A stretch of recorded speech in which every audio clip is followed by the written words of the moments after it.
So, why is the Bible ordered the way it is? Well, to talk about that, we first have to talk about just the general structure of the Bible, both the Old Testament and the New Testament.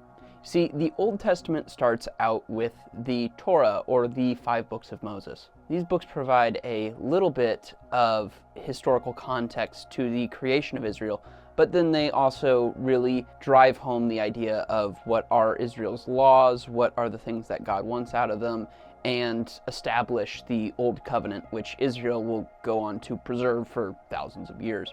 After the books of Moses comes the chronological stuff. These are mainly historical records of all of the events that happened after Moses, leading up to the destruction of Jerusalem at the hands of King Nebuchadnezzar. These first 2 sections read pretty much how you would expect the Bible to read and how you might even want it to read, where it is more or less chronological, leading all the way up to that final event.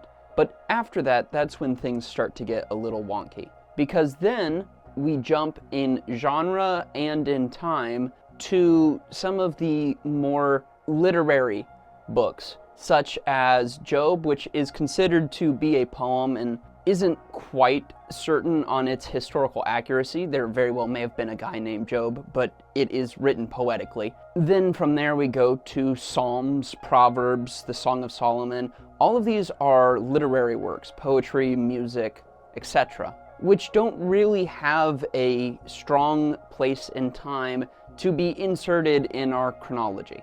And then the same is true for the section after that, which is prophecies. The latter half of the Old Testament is literally just a recounting of prophecies given towards the end of the existence of Israel as a nation. And a lot of them talk about both its downfall and the rise of a coming Messiah. Then after that, we have the New Testament, which has the 4 books of the gospel that speak of the coming of Jesus and retell the story multiple ways that include different details. That followed by the book of Acts, which is like a brief epilogue of the Gospels. And then we have the letters from the apostles, mainly Paul, but you also have John baked in there, as well as James and other ones. And then we conclude it with the book of Revelation, which was written by John on the island of Patmos about the things he saw